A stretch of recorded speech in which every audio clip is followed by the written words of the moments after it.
This is the 2025 GMC Canyon Elevation. Is it the ultimate mid-size truck? Hey everybody, it's Tom from Vehicle Visionary. I hope you're having a great day. Today I borrowed this Canyon from my friends at Mike Morgan Buick GMC in Shreveport, Louisiana. If you want to know more, check out the link in the description of the video. And this is the base trim level of what you can buy as far as the trim levels go with the Canyon. So for those of you who are always requesting a lower trim level vehicle, this is definitely it. It's going to have an exterior color of sterling metallic and a jet black interior. And we'll find LED daytime running lights and LED headlights. I like the way that the LED daytime running lights work their way here. There's a little bit of a break and then they finish right here. We'll also have the LED headlights right there and LED fog lights. So seeing in all situations, on road or off, will not be a problem. And in this case, I really like the accent of the gloss black grille. You're going to have your red GMC logo there in the middle. It definitely is good with the, or I should say matches the exterior color. But you have matte black in the area where it really counts because you're going to have more rocks and debris coming into this area as opposed to up here. That doesn't show damage nearly as well as gloss black does. You also have your recovery hooks right there. And this is a two-wheel drive model. So if you don't need four-wheel drive, two-wheel drive is available and it has the all-terrain tires. Let's talk about our numbers here. We're looking at our tread width of 265. A 65 series sidewall wrapped around the 18-inch wheels, and there is a spare tire located underneath the rear of the truck back there. Always a good thing. And we're going to have our Elevation logo right here on the door on both sides, obviously, and then your affixed in place assist steps. Definitely helps out because you have 9.6 inches of ground clearance, so the truck is sitting a little bit higher off the ground than some out there. Gloss black for your mirror caps. The only thing missing here is going to be the turn signal indicators being built in, and I guess we could also say you're also missing the ability to have power folding side view mirrors, but you will have power adjustable and also the blind spot monitoring built in right there. And here is your remote. Pretty simple, lock, unlock. There's your panic button, and something that I know a lot of you really like, remote start right there. Very easy to deal with.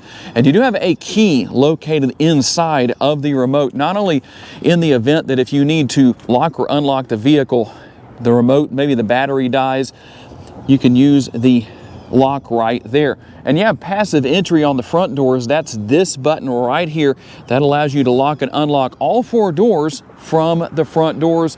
Makes things nice and simple. And in the same way as we saw with the headlights, when you turn everything on, you will find some lighting that comes on. I don't know how well you can see that, but it is coming on. Hopefully the camera is picking that up. We'll finish things off here with our bumper steps or corner steps. That makes it easy to get in and out of the bed or gain access to the bed, at least to reach inside by using that to step on instead of having to actually open the tailgate or jump inside. The GMC and Canyon logos are back here. Another Elevation logo. And you can see the tow hitch right there, or the trailer hitch right there. I told you earlier that you have a spare tire, and there that is. Under the hood is the 2.7 liter four-cylinder engine. Now don't let that scare you off because it's not hurting for horsepower and torque. It has 310 horsepower and a surprising 430 pounds-feet of torque. All of that's going to be mated to an 8-speed automatic transmission. And let's work our way over here to the window sticker. For those who are wondering about MPGs, we're looking at 19 city, 23 highway, 20 combined, and 5 gallons of gas per every 100 miles driven. The gas tank size is 21.4 gallons, but one of the most impressive numbers regarding this truck is the fact that on a single tank of gas, you can drive about 470 miles. The towing number is rather impressive for a mid-sized truck because you can tow up to 7,700 pounds. You have 1,640 pounds worth of payload, and you can see that you have a very well dampened tailgate. You better be patient when it comes to lowering your tailgate. Boy, that is very slow to lower. I'm going to help that just a little bit. And you do have several tie-down points within the interior of the bed. And then we're also going to have a power outlet right here, 120 volts worth. Besides the typical functionality of a truck bed, you also have the multi-stow tailgate. And here's how this works. I'll just put these back in place so I can show you. These are the releases that allow you to open this area right here. That is what makes it the multi-stow tailgate. And it actually is watertight, so that's very useful. You have a drain plug right here, so you could actually fill this area with ice if you wanted to, and ice down some snacks, whatever the case is with that. But just a little something that's some added space, depending on what you might need to store back here, you can do that. And one other thing that I did want to show you real fast, let me lock that back down. Speaking of locking, is you also have a lock back here for your tailgate. And when you lock the interior, it automatically locks the tailgate. But going back to what I was telling you earlier, if you need to, if for some reason the battery on the remote dies, you can pull the key out of the remote and obviously unlock the tailgate right there. Now let's talk about what your rear seat passengers are going to find. As far as the armrest goes, there's plenty of room. The only thing I wish was different is this area right here. See how that's raised? And then you have this area down here. It's just kind of strange to have my hand in that area. But maybe for some people that's not an issue, just something that I noticed. We have a bottle holder right here and under seat storage, not only for under seat storage, but also for finding the tools to change a tire if you need to. Now, unlike some GMC trucks, I know on my truck, I just push on the seat cushion to move that back down in place. Here, you're going to use the release right here. I'm gonna pull up on that, and that goes ahead and goes back into place. We're gonna have the rear seat pockets on the back of both seats, some cup holders, and also the rear air conditioning vents along with some USB connectivity options. We'll have the fold down armrest right here. A little bit hard to get your hand in there, but get that down, but that's how you do it. And there are the cup holders. There is also going to be a manually sliding rear window here that does open that center portion. You will also have your rear window defogger. The only thing that's missing back here, in my opinion, is some kind of a grab handle right here. You could use the crap handles up here. I don't know that I would risk putting all of my weight on that to get in. Not necessarily a big deal. You can grab onto the seat right there, but that is something that I think should be here that isn't, although you do have a grab handle only at the passenger side front door. That is really interesting, but that's what's here. And as far as overall space, there is quite a bit of room here in the back seat area. Let me turn the camera around so I can show you at 5'10". There's what I have. Now, you don't have the ability to recline these seat backs, but they're not at exactly a 90-degree angle. They do have a slight bit of recline built into them. It does seem to be pretty comfortable back here, and for a mid-sized truck, at least in my opinion, I think there is a reasonable amount of space. And when it comes to the front doors, obviously you're going to have plenty of space here with the armrest, a little bit longer, but you still have that same setup here where I'm just not comfortable with my hand right there because it just feels like my fingers are going to get stuck. But that's what we have. So for some people, again, that may not be a big deal. You have a large bottle holder / door bin right here. The controls for your power side view mirrors and all of your windows and lock and unlock. You do have a tilt and telescopically adjustable steering wheel. You just drop that lever right there and you can take advantage of that capability. And by the way, before I hop in, let me make one more important point. Being that this truck is very capable off-road, it's good to have the all-weather floor mats. Now, we'll go ahead and hop on inside and take a look at our screens, let you see what comes up on both screens. Nice graphics, I must say. What do you think about that? Kind of hard to see, I know, because I had the steering wheel turned, but that's no big deal. I think you were able to see everything. If you decide to go elevation with your Canyon, how much can you expect to pay? At Mike Morgan Buick GMC, the sticker price on this model is $45,035. And we'll have the same basic setup with the door bins. We didn't show you this earlier in the video, but there is an upper door bin right there. The difference in the seats, both are heated, but the passenger seat is manually adjustable. The driver's seat is power adjustable, and it has lumbar support. Nice, comfortable steering wheel. We have all of our controls here for everything to do with our cruise control and then radio and all that good stuff. Now, this button right here might be of interest to you, because if you look at your digital dash or driver's display and say, I don't like the way that looks, well, we'll push that button one time. And if you don't like what we see right here, well, guess what? You have another option. You can bring up your navigation if you want to, which I have to say is very convenient. That way you don't have to look over to the infotainment screen if you're using your built-in navigation, but that's not the only view that we have. So there are quite a few views here as far as that goes. If you want the nice clean look with the least amount of information on it, well, there you go right there. And then we're back to where we started. Your button to start and stop the engine is right here. Over here is where we're going to control not only our windshield wipers, but also, believe it or not, even on this lowest trim level, the elevation, it comes with turn signals, the blinkers, the thing that so many people are afraid to use because they think it's going to give them a heart attack, but to let people around them know what they're doing. Yes, I'm being extremely sarcastic about that. If you're not laughing, you're probably one of those people who fails to use your blinkers. Here's the upper console. You can see what all is there as far as that goes. And then we're going to come down here to, and by the way, one more thing, you do have the auto dimming rear view mirror, in case you were curious about that. But our infotainment screen here, very nice, very clean, very easy to learn and use. You have a couple of pages worth of icons right here. Everything is here that you need, but you can go into the Play Store and add additional apps if you want to, depending on what you need. There's quite a few things there that you can go through. You have Google Assistant, and you also have Apple CarPlay and Android Auto. You can wirelessly pair your smartphone, and you have Alexa. You can see what all is there. Everything for trailering is going to be here. Adding your new trailer, using a guest trailer, or whatever you need to do, use accessory or no trailer.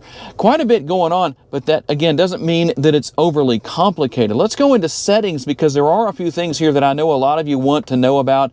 You can see connections, vehicle notifications. You can see what all is here. I'm not going to go through everything in great detail, but there is a couple of things, or I should say are a couple of things. Let's see if I can get that to work for me.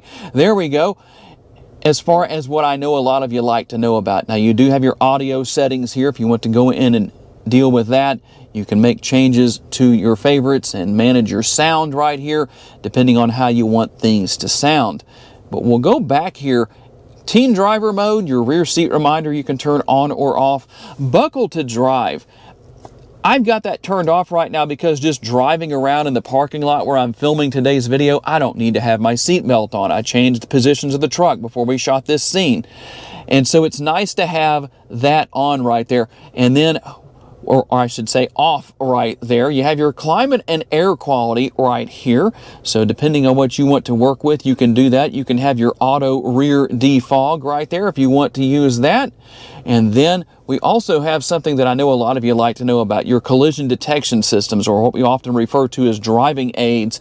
Automatic emergency braking, front pedestrian braking, lane change alert, park assist tow bar, and rear cross traffic braking. We'll come back out of that real quick and show you a little bit more of what's here. Not a lot more that I'm going to cover, but in case you just wanted to see it, here it is. Here is your maps right here. Probably won't be able to show you too much on this screen, but that's okay. We'll leave that for whoever buys the truck, and you can manage your phone right there, or phones that are paired to the truck. And there is a rear view camera. So we're going to go into reverse right there. If we wanted to back up and hitch up to a trailer, we can do that right here. That makes it a lot easier to see the hitch, and you do have the guidance right here, hitch guidance. That's very nice to have. And then your traditional trajectory lines.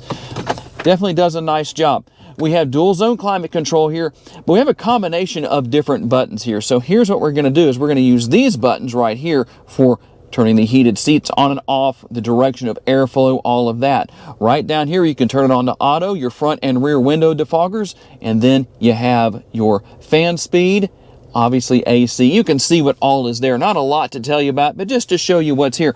Now, if you want to turn your auto stop start on or off, here's where we do that. There is your hazard light button, lane keeping assist right here, and then auxiliary power right there. Now, Let me move my sunglasses out of the way. There's not a wireless charging pad here. It might look like that, but that's not what that is. You do have a couple of USB options and your shifter right here. Not too much to tell you about that. It does the job. You can go into reverse, neutral, drive, or L, which is low, for your low traction situations, especially here in the next few days after filming this video in mid-January of 2025. We're going to have a lot of snow in certain areas of the U.S. That can be helpful to you because you're going to be in low gear, but it still gives you all of the horsepower and torque from the engine. There's your power parking brake. We also have our cup holders right here, and the lid for the center console doubles as an armrest. It seems to work. I do wish that was just a tick further forward, maybe a little bit longer, but that does the job. And we also have our center console. Now, don't let that removable tray fool you. There's actually quite a bit more space within that area than what we have as far as when we have that tray in there. Also, we're going to have some more storage space within the rather large glove box. All right, let's get out on the road for a test drive and see what it's like to drive this Canyon. I'm not pushing real hard to get down the road, but it's not taking long to get up to speed, that's for sure. So you don't have to push this engine hard to get down the road, that's for sure. It would be nice to maybe have a few other driving scenarios to try, but I've got somewhat limited time today. The ride quality seems to be acceptable, I would say. It's not going to be just the smoothest ride you've ever had, but it's also not going to be the worst. So I think there's a good balance here. Considering the off-road capabilities of this truck and the tires that it's on, I think the ride quality is actually fairly good. Easy to see out of, that's always nice to have, which no big surprise. Trucks are typically very easy to see out of, and it seems to be fairly maneuverable for its size. The driver's seat seems to be pretty comfortable to me, although I don't have a lot of time in this seat to really say for sure. But from what I've experienced so far, I think it definitely works. You have a nice balance of a comfortable ride quality and a comfortable driver's seat. That's always a good thing. Everything is very easy to get to. That's always a nice thing to have as far as all of the different controls and features and all of that. Now let's see about our turning radius. Is it tight? Fairly, not too bad. Thankfully I had enough room right there to get the job done. Now we'll get on the pedal a little bit more. You do get a little bit of noise from the engine, but it's a truck. I don't think you're expecting butter smooth experiences and the most quiet experience on the road, but to me it definitely isn't a bad thing. Yes, you get a little bit of road noise, but I don't think it's bad. But then again, that's why I always like to encourage all of you who watch my videos, drive these vehicles for yourselves before you make a decision on something such as, is the road noise acceptable or not? Because you might have a different opinion than I do. I'm used to a GMC 2500 with the Duramax diesel under the hood, so I'm used to a good bit of noise. It's not terrible, but that's what I'm used to, and so I'm filtering what I'm telling you through what I'm most used to experiencing on a regular basis with my daily driver. But overall, I'm very comfortable here. The driver's seat definitely allows for a lot of adjustability for anybody who is, say, over 6 feet tall or maybe around 5 feet tall. I've actually had somebody recently ask about that, and so I've tried to start throwing that into the video. So the seat can be raised and lowered. There's all kinds of adjustability built in here that definitely makes it easy for everybody to not only set the seat up to their liking and to their comfort level, but also the steering wheel, as I mentioned earlier in the video. It is tilt and telescopically adjustable. So overall, really works well. And just driving down the road here with the center console that I'm using as the armrest, as I mentioned earlier in the video, it's not too bad. I would like to have a little bit more length, like I said earlier in the video. My arm is hanging off of there just a little bit, but it's not too uncomfortable. I think it definitely works. And there it is, the 2025 GMC Canyon Elevation. Is it the ultimate mid-size truck? Tell me what you think down in the comments section.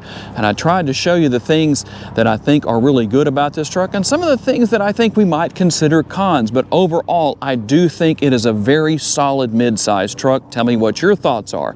I do want to say a special thanks to my friends at Mike Morgan Buick GMC for loaning me this truck for the day so I could tell you all about it. And a special thanks to all of you for being kind enough to give me the opportunity to give you a vision for your next vehicle. If you enjoyed this video, please be sure to hit the like button. That's very helpful to me.